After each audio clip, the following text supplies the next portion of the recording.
Fala, fala, meus feras! Nesse vídeo aqui eu vou explicar para você os tipos padrões de questões que aparecem na prova de ciências humanas. Aquelas questõezinhas que são propriamente ditas da geografia física, como por exemplo relevo, climatologia, cartografia, que são questões que aparecem no Enem e vocês ficam super surtando preocupado de como responder essas questões, né? Eu tenho diversos alunos presencial, online, e eles têm medo, né? A primeira coisa que os alunos sempre falam é: Calado, eu não sei responder esse tipo de questão, Calado. Isso acontece porque você passa o ano todo tentando estudar conteúdo como se o Enem fosse te perguntar coisas minuciosas, coisas bem pequenas, específicas sobre aquilo. E na verdade você tem que analisar o histórico da prova do Enem, de como o Enem está pedindo esse tipo de questão, tá? Como é que ele está abordando para você? Como é o comando dessa questão. E por acaso você está chegando por aqui agora nesse canal, muito prazer, meu nome é Davi Calado, mas eu sou conhecido como Prof. Calado, professor Calado.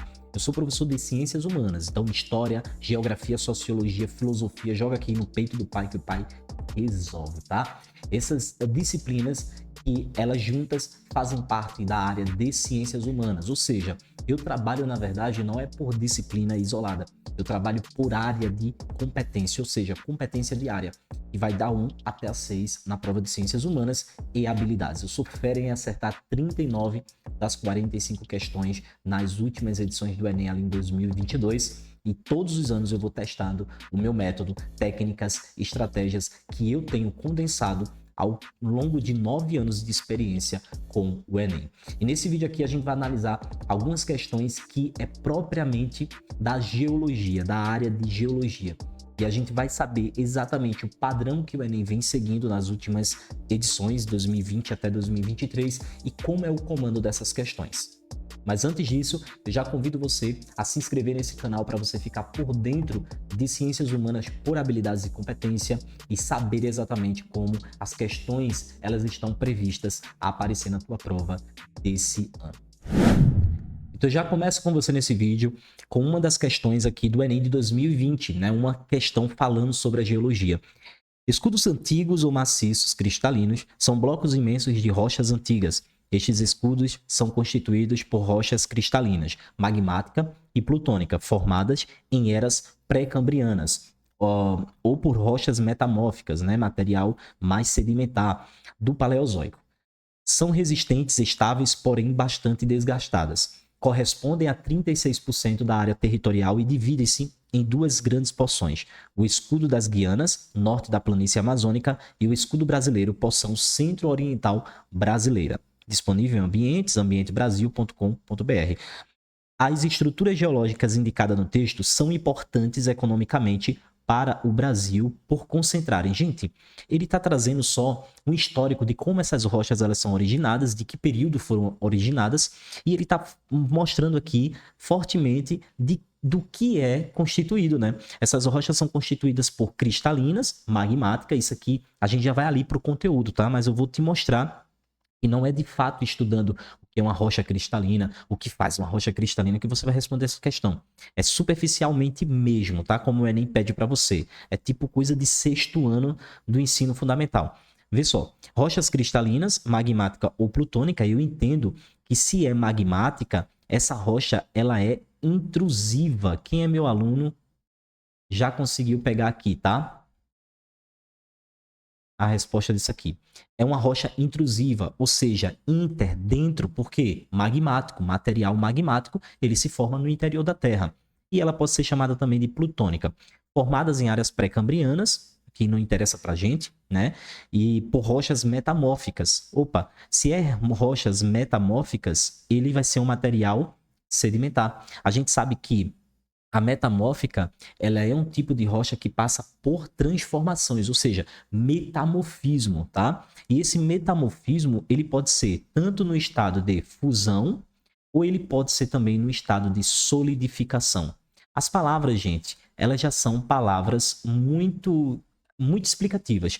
Fusão, material magmático. Solidificação, para se solidificar, certo? Ou seja, passagem aí para o empedramento, vamos dizer assim, né, para você tentar memorizar aqui, que é solidificação, e a passagem aí para o material mais magmático, mais líquido, entre aspas, tá? Pelo amor de Deus, me entendam. E tudo isso se formando no período Paleozoico. Tá? São resistentes, estáveis, porém bastante desgastadas. Gente, ele está falando aqui que essas rochas, elas são completamente desgastadas. E eu já sei disso, porque ele me falou que o material dela é o material sedimentar, né? Então, sendo sedimentar, é a única tipo de rocha, grave isso aí, é o único tipo de rocha que vai se deteriorizar, que vai se desgastar, que vai sofrer intemperismo, que, portanto, vai sofrer erosão, tá? A estrutura geológica indicada no texto são importantes economicamente para o Brasil por concentrarem simplesmente jazidas minerais metálicos. Gente, letra C, não tem como a gente sair daqui, porque é exatamente as jazidas minerais que são formadas pelas rochas cristalinas e também pelas rochas, e são armazenadas principalmente pelas rochas sedimentares. Agora observa a questão 82 da prova de 2022. Ele está trazendo aqui à disposição um mapa que possivelmente fala aqui da nossa região da Amazônia, né? Ou seja, rocha ígneas da Amazônia, legal. E aí a gente também, se não soubesse ou não viesse no título, ele poderia estar trazendo aqui na legenda desse mapa. Lembre-se que todo mapa tem que apresentar sua legenda ou seu título, tá? E aqui a gente vê a disposição das rochas ígneas. E aí eu lembro, ó, se é rocha ígnea, possivelmente cristalina. Se é na parte externa, né, ela vai ser a extrusiva, por isso que cristalina, né? Extrusiva. Se for a sua rocha mais magmática, plutônica, ela vai ser um do tipo intrusiva. Percebe que tá a mesma coisa da questão anterior. Olha só, eu já estou associando a questão anterior.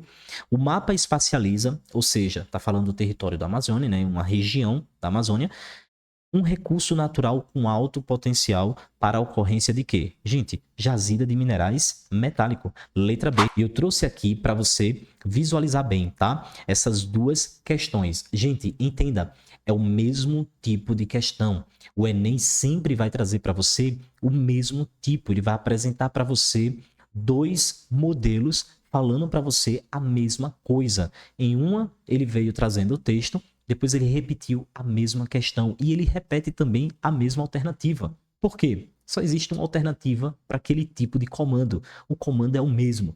Isso daqui é um dos padrões que aparecem na prova de ciências humanas, tá? São vários padrões.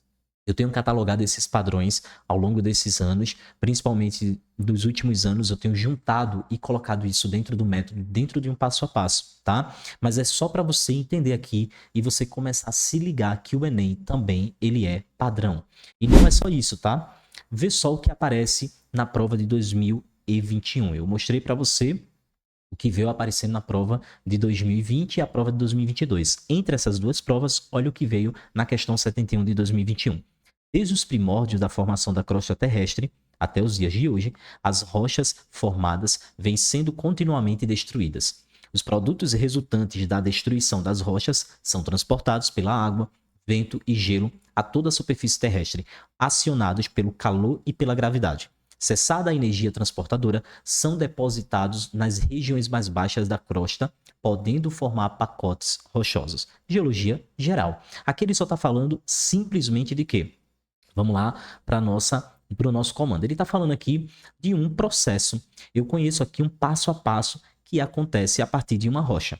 As transformações na superfície terrestre, conforme descrita no texto, compõem o seguinte processo geomorfológico. Será, então, a nossa alternativa letra A, porque é ciclo sedimentar. Não pode ser instabilidade sísmica, porque ele não mostrou aqui nenhuma instabilidade. Não pode ser um intemperismo biológico, até porque ele apresentou no texto destruição, que pode ser proveniente de um intemperismo, mas quando acontece isso com a rocha, não é só um único intemperismo. E aqui ele apresentou apenas um, que foi o biológico. Geralmente acontece num processo de intemperismo da rocha, de deteriorização, de erosão, os intemperismo químico, físico e biológico, e não só apenas um. Letra D. Derramamento basáltico também não pode ser, que esse derramamento basáltico não vai acontecer por processo de destruição ou de deteriorização de rocha, e não pode ser também a compactação superficial, porque ele está mal explicativo aqui, tá? Essa explicação aqui, compactação superficial, não pode, porque a compactação, na verdade, ela acontece exatamente para dentro da Terra, para dentro do interior da Terra, e não só superficialmente. Superficialmente, a gente tem o depósito de sedimentos, e não a compactação. Olha só, tá vendo? Me liguei nisso aqui agora explicando para você, tá? O raciocínio aqui rápido para vocês. Então só pode ser ciclo sedimentar. Percebe? Isso aqui falando sobre um ciclo. Agora pega a questão de 2023. Isso aqui é a questão 53, a prova azul de 2023, mais recente para você. A cordilheira do Himalaia tem mais de 50 milhões de anos, sendo classificada como a maior cordilheira do planeta. Originário da língua sânscrito, comum na região. Seu nome quer dizer morada da neve. É possível encontrar nessa cordilheira as 15 maiores montanhas do mundo. Ao todo, existem mais de 100 picos que contam com altitudes bem maiores de 7.000 metros. O Everest, considerado o ponto mais alto da Terra, de fato, né? Tem nada menos que 8.848 metros de altura. Você despencado ali de baixo, acabou, viu? E continua crescendo, aproximadamente 0,8 milímetro a cada ano. Ou seja, cada ano vai crescendo ali um pouquinho desse Everest, porque são estruturas geológicas que continuam ainda crescendo. Isso daqui, gente, faz parte de uma estrutura geológica conhecida como dobramentos modernos. Pegou já essa aula aí, ó, dobramentos modernos e estrutura geológica, tá? Qual dinâmica natural é responsável pelo fenômeno apresentado? A. Derrame de lava vulcânica. B. Encontro de placas tectônicas. C. Ação do intemperismo químico. D. Sedimentação de erosão eólica. Ou E. Derretimento de geleiras glaciais. Gente, a dinâmica natural, ou seja, a dinâmica cíclica. Veja que antes apareceu algo que é pertinente à questão das rochas sedimentares, o ciclo de rocha sedimentar. Aqui ele já perguntou sobre o ciclo das placas tectônicas, ou seja, encontro de placas tectônicas, né? Um levantamento de uma montanha, de uma cordilheira, e principalmente todas as cordilheiras que a gente tem. Cordilheira do Himalaia, Cordilheira dos Andes, ou também a Cordilheira dos Alpes. Todos eles são construções geológicas que acontecem pelos dobramentos modernos recentes na nossa história geológica, tá? No período do tempo geológico. Então, quando a gente coloca aqui esse levantamento, ele acontece principalmente por conta do encontro de placas tectônicas, ou seja, as placas vêm se encontrando e uma placa, que seria a placa oceânica, vai mergulhar sob a placa continental, fazendo com que essa placa, quando se encontra com essa aqui, vai acontecer um entroncamento e aí ela se ergue toda, ou seja, a placa vai subindo, formando assim uma cadeia montanhosa, que é como se deu, por exemplo, a Cordilheira dos Andes aqui no Chile, tá? Na nossa América do Sul. Aqui no Chile é ótimo, né? Como se eu estivesse no Chile. Então, o que você viu aqui foram questões de geologia da parte da geografia física que compete à nossa área, competência de área 6, que é para você analisar os fenômenos naturais, como eles ocorrem e qual atividade também humana, né? Aqui ele não foi para o ponto humano, né? Como o uso dessas atividades, né? Por exemplo, das jazidas de minerais, das jazidas petrolíferas, e não trouxe a prática do homem no uso desses recursos energéticos naturais, mas ele pode simplesmente também te perguntar isso, porque compete à área 6 da tua prova de ciências humanas, tá?